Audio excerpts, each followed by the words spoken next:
Chapitre 4. Nous comprîmes, en atterrissant au Mont Valérien, que nos craintes n'étaient que trop justifiées. À part quelques mécanos désœuvrés, un ou deux gardiens de nuit causant là-bas, sur le perron principal avec le concierge des bâtiments de la TSF, l'aérogare était déserte. Un seul rotatif venait de s'y poser, juste avant le nôtre, et avec une telle maladresse, qu'il avait capoté à demi, et brisé son propulseur avant.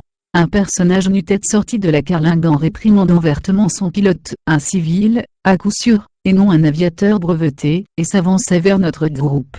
C'était un petit vieillard à lunettes, vif, sec et chauve, vêtu d'une redingote et d'un pantalon noir déchiqueté et taché comme par un acide.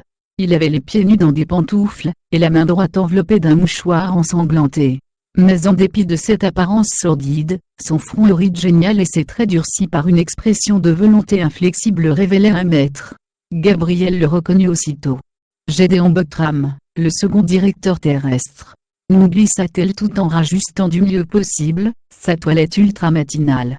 Bien qu'étranger au service officiel, j'imitai Gaby et Sylvain, et rectifiai la position sous le regard d'aigle du directeur. Il parla, d'une voix tranchante et précipitée. « Pourquoi n'y a-t-il que nous ici? Tout le personnel du Mont Valérien est donc massacré, ainsi que mes collègues? Oui, je crois être le seul directeur survivant. Ils ont frappé à la tête, ces bandits de Martiens. Mais que faites-vous là, vous, mademoiselle? TSF, n'est-ce pas? Vous devriez être à votre poste. N'a-t-on pas encore prévenu le commandant des forces anti-martiennes, à Nancy? Vous l'ignorez? Vite, alors, au manipulateur. Vous, le chef pilote, il pointait son index gauche sur l'insigne ailé de Sylvain, je vous réquisitionne avec votre machine pour mon service personnel. Tout trottinant dans ses pantoufles, l'alerte vieillard nous entraînait à sa suite vers les bâtiments du service central, où quelques têtes se voyaient aux fenêtres. Il me toisa d'un coup d'œil investigateur. Et vous, reprit-il, qu'est-ce que vous êtes? Un publiciste? Nous allons vous donner de la besogne. Vous remplacerez mon secrétaire, qui est resté sous les ruines, avec tant d'autres. Sauriez-vous soigner une brûlure, par hasard? Et il me tendait sa main blessée. Non? Tant pis. Ces gaz martiens sont infiniment plus forts que des vapeurs rutilant d'acide hypoazotique, car ils dévorent tout, et de plus, au contact de l'eau, ou de la chair, qui en contient, se décompose avec flamme, monsieur. C'est l'enfer que ce genre de brûlure. À ces mots, je compris mieux à quelle mort horrible venaient d'être voués des centaines de milliers de mes contemporains, mais je n'eus pas le loisir de m'apitoyer sur leur sort, car nous étions arrivés dans le vaste hall des manipulateurs, où 3 employés se levèrent à l'approche du maître. L'un d'eux avoua timidement qu'il avait pris sur lui d'aviser le commandant des forces anti-martiennes, lequel avait exigé, pour se mettre en route vers Paris, une confirmation officielle et des ordres précis. Ces ordres furent dictés, en termes plutôt sévères, par Gédéon Buckram, dont les yeux étincelaient de rage, derrière ses lunettes d'or. Ainsi donc, il avait suffi de la disparition des chefs du gouvernement, alors du péril, et que leur unique survivant, le second directeur, resta bloqué dans sa chambre, plus de 50 minutes, avant d'être secouru, pour paralyser toute défense. Nous touchons là du doigt le péril de l'excessive centralisation, adapté aux seules circonstances normales, le salut de Paris ou de ce qu'on en pouvait encore sauver. Aujourd'hui, le succès de la lutte engagée contre la brutale agression martienne, demain, reposait, avec peut-être les destinées de l'humanité, sur ce frêle vieillard, qui nous donnait l'exemple d'une activité merveilleuse, et distribuait ses ordres avec un sang-froid parfait. Outre les forces de Nancy, les aérobus des dépôts de banlieue, iraient en auto-manufacture de Seine-et-Oise faire provision d'explosifs industriels, à défaut des engins de guerre, supprimés depuis 30 ans par le désarmement universel, cette conquête suprême de la civilisation que l'humanité devait, hélas, regretter, et reviendrait sous la conduite des meilleurs pilotes. Les déverser sur les foyers ignivomes de la région parisienne. Je fus chargé de réorganiser par TSF, le service des informations, supprimé en bloc par la disparition des centraux télégraphiques, et des imprimeries de la capitale, et de libeller un communiqué de la catastrophe. Cependant, Gabriel le Duc, ayant revêtu son sarrau de travail par-dessus son peignoir, reprenait ses fonctions et déchiffrait les dernières nouvelles de Jupiter arrivées des grands observatoires du Mont Blanc et du Goriz-en-Car. Un cri lui échappa soudain, puis d'une voix tremblante d'émotion, et s'arrêtant par instant pour consulter un petit dictionnaire, elle se mit à nous lire au fur et à mesure les mots de la traduction qu'elle alignait en regard des signaux joviens déroulés sur la bande bleue du récepteur. 9e projectile lancé par Mars vers Terre aujourd'hui. Conseil suprême Jupiter réuni sur Ganymède après sommation adressée en vain à peuple Mars d'avoir cessé hostilités injustifiées au nom de la fraternité sidérale, et de la justice immanente qui sont la règle suprême des humanités planétaires indistinctement, et dont Jupiter s'est constitué le défenseur pour le système solaire, décide à l'unanimité de secourir la planète sœur Terre, par tout moyen et décrète vu l'inqualifiable obstination de Mars que la dite planète félonne, est mise hors la loi d'amour et de fraternité sidérale, et que toutes les ressources scientifiques de Jupiter, vont être mises en œuvre dans le plus bref délai pour infliger aux Martiens, le châtiment le plus exemplaire. Aux hommes de la Terre, courage et fraternité. Une acclamation, que ne parvint pas à contenir la présence redoutée du maître, jaillit de nos gosiers et de ceux des télégraphistes, arrivés alors au nombre d'une dizaine, à cette nouvelle inouïe, l'alliance avec la Terre de la planète sage, la mobilisation générale de Jupiter contre les infâmes martiens. Gédéon Guthrum lui-même se départit de sa sérénité olympienne, et il dut retirer ses lunettes pour essuyer une larme de joie sublime et de reconnaissance. Je me hâtais de conclure mon communiqué sur cet espoir vague mais grandiose. Il atténuerait en partie l'effet démoralisant de la destruction de Paris, qu'un habile manipulateur mis à ma disposition, annonçait par les antennes géantes du Mont Valérien au poste récepteur de tous les journaux de France, d'Europe et du globe entier, c'est-à-dire aux 3 milliards d'habitants de la Terre. Par les larges baies vitrées du hall, nos yeux se reportaient à chaque minute sur l'angoissant spectacle de Paris en feu, mais les détails de la catastrophe cessaient peu à peu d'être visibles sous le brouillard, roussâtre roulant de lourds remous noirs et rouges, où l'on distinguait à peine le vol affairé des avions de sauvetage, rotatifs policiers et gros aérobus bleu ciel, vert ou jaune, des services de banlieue.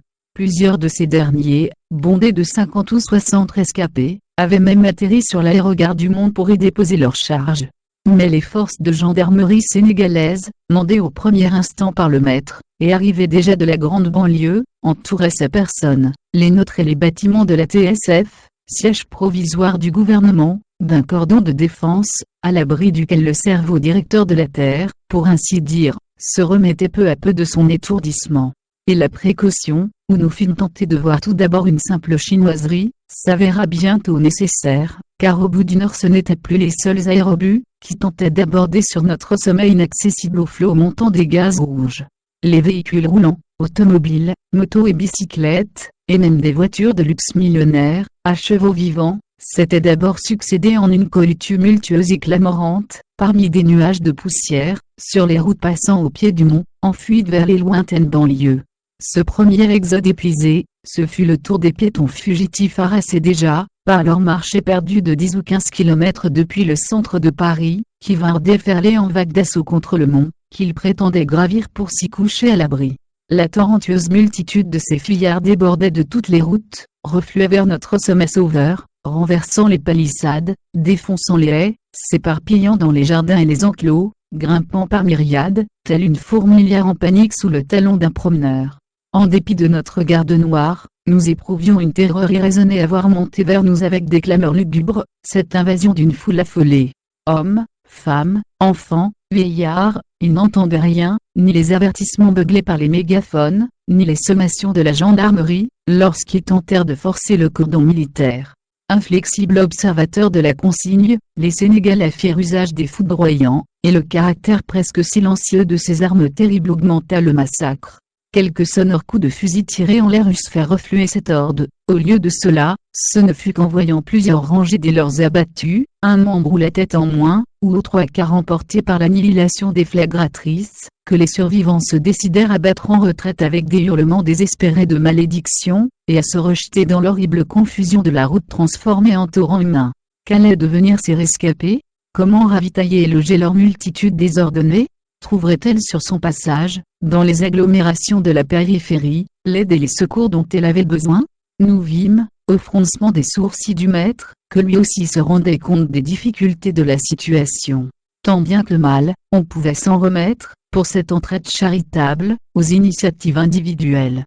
Mais pour le reste, pour tous les services publics, dont l'organisme tellement complexe et délicat s'étendait sur la France, l'Europe et la terre entière, et dont tout le réseau aboutissait en fin de compte aux administrations centrales de Paris. Comment allait se comporter le monde, ainsi décapité, avant qu'on eût le temps de reconstituer des services à peu près normaux? Gédéon Botram jeta un regard pensif sur la petite troupe de personnages officiels, télégraphistes, gens des ministères, savants, etc., que les aériens de sauvetage continuaient de débarquer dans la cour d'honneur du Mont, et par mégaphone, il leur communiqua sa résolution: « Messieurs, le sort des États-Unis du globe est entre nos mains. Sitôt maîtrisé l'incendie de l'ex-capitale, dans quelques heures, nous irons en province reconstituer le gouvernement. » La lutte contre les gaz venait de commencer. De gros aérobus jaunes sereins, chargés d'explosifs, s'apercevaient, dans le brouillard fuligineux. Mais la tâche, qui eût été relativement aisée au début de la catastrophe, était devenue très difficile. Les générateurs à gaz rutilant incrustés par vingtaines dans le sol de l'infortunée capitale, se dissimulaient chacun sous une énorme tache rouge, impénétrable au regard, d'au moins 10 mètres d'épaisseur, qui empêchait toute visée exacte. On ne pouvait songer à faire descendre les machines volantes dans ces flots de vapeur infernale. Il fallut se borner à lancer au jugé les bonbonnes d'explosifs et recommencer jusqu'à destruction de chaque générateur. Le premier succès fut fatal à ceux qui l'obtinrent. Leur appareil s'était enfoncé dans le brouillard, et la fumée jusqu'à toucher presque la nappe effervescente de gaz rouge, qui emplissait la place de la Concorde. Le 6e coup dut porter, car le générateur martien envoya une trompe de feu cramoisie, d'un éclat insoutenable, à une hauteur qui nous parut égaler celle de la tour Eiffel, et l'aérobus, pris dans l'explosion et sans doute mis en miettes, avait disparu lorsque la gerbe retomba. Les autres, rendus prudents par cet exemple, ne lâchèrent plus leurs explosifs sur les foyers fumivomes, que d'une altitude considérable, et en vitesse, ce qui retarda beaucoup les opérations. À 10h30, les appareils spéciaux de la défense organisés par erreur autour de Nancy vinrent coopérer à la lutte. Mais leur efficacité fut médiocre. Il ne fallut pas moins de 6 heures à la flotte aérienne. Les déflagrateurs à longue portée, trop lourds d'ailleurs pour être amenés par rotatif, n'auraient pu servir, pour venir à bout d'anéantir les 45 générateurs à gaz rouge. Et cette destruction ne fit, tout d'abord, qu'amplifier le désastre, car l'eau des conduites, crevée de toutes parts, prenait feu au contact de l'infernale substance, et les flammes s'élevaient des îlots de maisons jusque-là épargnés.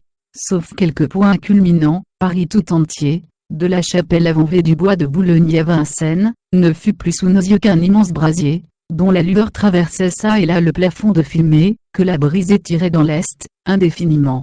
Nous pleurions en silence, rappelés à nos tâches par les observations du maître, qui avait recouvré son impassibilité.